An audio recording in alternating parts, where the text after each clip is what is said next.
Rémi, t'aurais 30 secondes là? Ouais. Je crois qu'on a un petit problème là. La base de données elle est sur Internet. Merde. Euh, Vous aviez fait ce qu'il fallait, vous aviez haché les mots de passe et vous avez mis du sel et tout ça, vous avez fait ce qu'il fallait sur la base de données. Euh, Comment ça tu l'as fait ou tu l'as pas fait? En fait, on avait stocké les mots de passe en clair. Donc la base de données est sur Internet avec tous les mots de passe en clair. Putain les gars, vous déconnez? Vous aviez stocké les mots de passe en clair? Ça veut dire que maintenant, la base de données, tous les mots de passe de nos utilisateurs sont dispo sur Internet. On est vraiment dans la... Je sais pas comment on va s'en sortir là. Et ouais, ça peut arriver dans la vraie vie. Donc on va voir comment faire pour que ça ne vous arrive pas quand vous implémenterez un service d'authentification. Et là, c'est l'hôtel de ville de Paris. A tout de suite.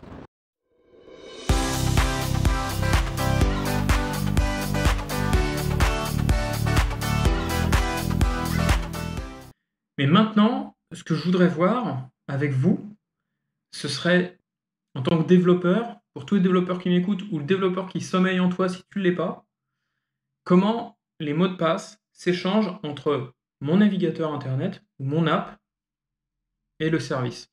Les serveurs de Facebook, les serveurs de Dropbox, quand je rentre mon login et mon mot de passe et que j'appuie sur Enter. Maintenant, je voudrais vous expliquer comment ça fonctionne entre un utilisateur et un service web quand on s'enregistre pour la première fois sur un service et ensuite quand on se connecte à ce service. Après, je voudrais vous montrer les différentes attaques qui existent sur ces services, comment vous en protéger en tant qu'utilisateur et puis bien sûr en tant que développeur, quelles sont les contre-mesures qu'on peut mettre pour ça. On y va. Comment on fait pour s'enregistrer sur un service? Il y a un utilisateur, il a son mot de passe. Dans notre exemple, le mot de passe est super secret. Il y a un service d'authentification qui se charge de l'authentification des utilisateurs. Et après, il y a tous les autres services. Donc, l'utilisateur se connecte. L'utilisateur se connecte, il envoie son mot de passe super secret. Ça arrive dans le service d'authentification, super secret. Il y a une fonction de hachage cryptographique, fonction de hashing. Et ça envoie le hashed password. Donc super secret en mode haché. Et là, j'en entends déjà qui me disent « Attends, 2 secondes Rémi, tu parles de algorithme de hachage cryptographique ou algorithme de hashing, mais ça veut dire quoi, algorithme de hachage cryptographique? Tu peux nous expliquer ça Donc, la fonction de haching cryptographique, ça va être ça. Je vais avoir du texte. Et donc, quand je vais le faire passer par le hachage, ça va me donner un truc du type A, 8, S, R, et ainsi de suite. Désolé, j'ai que ça, j'ai pas de stylet. Who wants a stylus? You have to get them and put them away and you lose them. Yuck. Nobody wants a stylus. Et si j'écris autre chose, par exemple, je change juste une lettre, et bien là, ça va me faire un truc totalement différent. Ça va faire B, S, 7, U, et... Vous voyez l'idée? Et donc là, je suis passé par une fonction de hachage. Ça peut aussi être une vidéo, et puis ça va me donner pareil. Par exemple, C, E, M, 8. Ça, en fait, ça peut être des chaînes de caractères. Ça peut être des fichiers vidéo, des fichiers audio, un Word et tout ça. Ça peut se faire en fait très facilement dans votre terminal Linux. Vous pouvez le tester. Par exemple, sur Rémi, comme tout à l'heure, je fais echo-n pour pas avoir la fin de la ligne REMI en majuscule. Et après, je le pipe en fait dans l'algorithme SHA-256 de type 256. SHA-SUM, pardon. Et voilà le résultat. Et ça, c'est unique. Si j'essaye avec, comme je disais tout à l'heure dans mon exemple Rému, vous voyez, c'est différent. Et en fait, c'est unique. J'en ai d'autres. J'ai le SHA-1. Vous voyez, il est plus court. Et j'en ai encore un autre. Je peux prendre l'algorithme 512. Il est plus long. Mais celui-là, il a encore moins de possibilités de collision. sachant que le SHA-1 a des possibilités de collision. Voilà à quoi ça ressemble, juste avec des chaînes de caractères. Donc si votre password c'est Rémi, Rému, en fait, dans la base de données, il faut le stocker avec un algorithme de hachage. On va parler de ça tout de suite. Donc maintenant qu'on sait qu'est-ce que c'est un hachage cryptographique, donc maintenant on est sur l'authentification service, on a le hashed password, et en fait, lui, il va stocker dans sa base de mots de passe le username, donc le nom d'utilisateur, et le hash du password, en clair. Donc on a l'espèce de chaîne de caractères que je vous montrais juste avant, qui ne peut pas être déchiffré. Ce n'est pas un algorithme de chiffrement, donc ça ne peut pas être déchiffré, c'est un algorithme de hachage, c'est à sens unique, comme je vous expliquais. Une fois que je me suis enregistré, je peux me loguer. Donc une fois que je suis connu du service, je suis dans la base de données, il y a mon login, mon mot de passe. Donc je mets super secret, c'est envoyé au service d'authentification. J'ai mon mot de passe qui était super secret là-dedans. Le service d'authentification va y appliquer la fonction de hashing qu'il utilise habituellement, SHA-1, SHA-256 et bien plein d'autres. Et il a un résultat, le hashed password, de ce qu'on vient de lui envoyer. Il le compare avec ce qu'il a dans la base de données. Et si c'est bon, nickel, il log l'utilisateur. Quelles sont les attaques sur ce genre de base de données?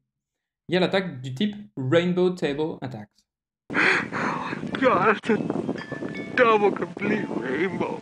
Les attaques par dictionnaire en français. Donc en gros, l'idée c'est, la base de données qui était dans mon service est disponible sur Internet. Elle a leaké. Voilà, elle est dispo sur Internet. Le truc, c'est que moi j'ai le username et le hash du password. Donc déjà, si les développeurs ont mis le password en clair, là, 1, ça va pas du tout. 2, faut pas faire confiance à ce service. Et 3, on est vraiment dans la merde, il faut changer tous les mots de passe. D'où l'utilité d'avoir un mot de passe par service, parce que dans ce cas-là, je me suis pas fait avoir. Sinon, il a accès à tout plein d'autres services en même temps. Bon, là, c'était pas trop mal fait. On avait stocké le username et le hashed password.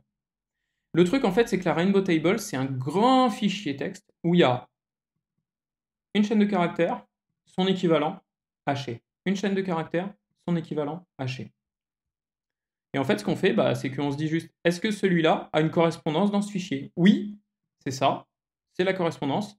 Et comme voilà l'équivalent en plain text pour ce hash-là, je sais que le plain text pour cet utilisateur, c'est password 2. Et donc, je peux me connecter et me faire passer pour lui. Quelles sont les contre-mesures en tant que développeur de service? Donc, en gros, on peut utiliser du sel. En cryptographie, en fait, le sel, c'est des données aléatoires qu'on va placer en fait à la fin d'une fonction de hashage. Et comme ça, le résultat va être très différent. Je vous montre ça tout de suite dans un exemple. Alors, quand je m'enregistre et que je vais utiliser du sel, comme tout à l'heure, j'envoie ça au système d'authentification, il met super secret, il concatène le sel, ça ressemble à une grosse chaîne de caractères comme ça, il réalise le hash de la fonction, et il le met dans la base de données, comme tout à l'heure. Dans la base de données, j'ai mon username, le hashed salted password, et le sel. C'est-à-dire que cette valeur-là, il la stocke à côté des deux autres. Vous allez comprendre pourquoi tout de suite. Bon, maintenant que je vais me loguer sur le service. Donc je suis connu du service, donc je suis dans la base de données. L'utilisateur envoie super secret. Hop, j'ai mon plain text password. C'est super secret dans mon cas. Je récupère le sel que j'avais stocké précédemment, qui est différent pour chaque utilisateur. Je le concatène à ce plain text et je hash. J'ai le résultat, le hashed salted password. Je le compare avec ce que j'ai ici en base de données. Et comme tout à l'heure, si c'est bon, je peux me connecter. Mais alors vous allez me dire, ok, mais moi je peux toujours faire une attaque de type dictionnaire. Eh ben non. Pourquoi? Imaginons que ça, ce soit disponible sur Internet. J'ai mon username, j'ai le sel que j'ai utilisé et j'ai le résultat de la fonction de hachage pour mon password concaténé avec mon sel. Ce qui fait que j'ai, en fait, sur le service 2, c'est ça, ce que j'ai stocké, et en fait, j'ai stocké le résultat de la fonction de hachage. J'ai stocké ça. Et en fait, le truc de la Rainbow Table de tout à l'heure, c'est que c'était password 1, password 2. Et donc le résultat, c'est ça. Donc ce que je m'attendais à avoir dans la base de données qui aurait leaké, celle-là, à cet endroit-là, bah, ce serait ça, comme tout à l'heure. Mais comme j'ai rajouté ça, le cell à la fin, bah, le résultat est totalement différent. Je n'ai plus d'équivalence dans ma table de dictionnaire. Je ne peux plus faire de Rainbow Attack. Il y a une deuxième chose, c'est les brute force. La brute force, en fait, c'est qu'en cryptographie, je vais pouvoir faire, avec les capacités de calcul des ordinateurs actuels, je vais bourriner, je vais tester tous les mots de passe, les uns à la suite des autres, et à un moment, ça va bien finir par marcher. Parce qu'on utilise des mots de passe qui sont super classiques. En gros, ce que j'ai, bah, j'ai A, AB, AC, ainsi de suite, B, BA. En fait, je vais boucler sur des entrées, je vais faire ça, ça va me faire une word list, une liste de mots de passe, et puis je vais les tester les uns à la suite des autres sur mon service. Le truc pour se protéger de ça est super simple, c'est que si au bout de 3 fautes, je rajoute 1 minute de délai, là la capacité en fait, de calcul des ordinateurs, bah, elle est réduite à néant parce que en fait, ils sont bloqués tout de suite, quoi. Le word list, en fait, il y en a des très connus qui existent. La plus connue, c'est RockU. Donc voilà, le contexte, bah, RockU, c'était une compagnie qui a été hackée. Et puis en fait, ils avaient stocké tous les passwords, tous les mots de passe de leurs utilisateurs non chiffrés, en plein texte. Et donc là, bah, voilà, on avait tous les mots de passe utilisés par les gens. Et donc ça a permis ensuite de faire bah, le mot de passe, la fonction de hachage à côté, j'ai ma correspondance et ainsi de suite. Donc voilà, dans Kali Linux, qui est une distrib Linux spécialisée pour le hacking, bah vous pouvez trouver RockU directement dans la distribution. Donc voilà. Donc, de toute façon, si vous faites de la sécurité, vous allez finir par entendre parler de RockU. Et donc RockU, en fait, ça ressemble plutôt à ça. 1, 2, 3, 4, 5, 6, 1, 2, 3, 4, 5. Donc ça, c'est les mots de passe les plus utilisés. Et c'est pareil, si j'ajoute 1 minute de délai à chaque fois qu'une personne ou qu'un bot qui essaye de craquer mon password en brute forçant le service, je lui mets 1 minute dans la vue, bah, là d'un coup la complexité devient monstrueuse et la Terre se sera effondrée sur elle-même avant qu'il ait réussi. Les bonnes pratiques, elles sont très simples. L'idée en fait, en tant qu'utilisateur, c'est ce que je disais, d'utiliser un password manager, que le master password de ce password manager soit assez compliqué, voilà, il ne faut pas que ce soit trivial pour pouvoir sécuriser un minimum votre password manager. Et puis en fait, c'est de générer des mots de passe à travers cet outil qui font au moins 12 caractères de long. En tant que développeur, faites pas comme les développeurs de RockU, hein. Ne stockez jamais les mots de passe de vos utilisateurs en plain texte dans une base de données. Les passwords doivent être hachés, comme je viens de vous l'expliquer. Utilisez du cell à la fin pour éviter les Rainbow Table Attacks. Mettez un délai pour éviter les brute force attacks. En conclusion, s'il faut résumer, je dirais, on stocke jamais des mots de passe en clair dans la base de données. On utilise du cell sur les mots de passe. On hache les mots de passe dans la base de données. Et surtout, on met un mécanisme d'anti-brute force. Au bout de 3 essais, boum, tu te prends 1 minute. Au bout de 6 essais, après la minute, bim, tu te prends 12 minutes. Et puis exponentiellement, et là, normalement, on est tranquille sur les brute force. Voilà. Mixez tout ça, et normalement, tout le monde est safe, les utilisateurs, les développeurs. Voilà, j'espère que ce petit tour d'horizon de la façon dont on implémente des mots de passe et un système d'authentification dans un service web vous a plu. N'oubliez pas, les trucs essentiels, c'est on n'implémente jamais en clair dans la base de données, on met du cell et on met un mécanisme d'anti-brute force. Bon à bientôt dans la prochaine vidéo et n'oubliez pas de vous abonner. Ça peut sauver les oiseaux. Allez, à bientôt.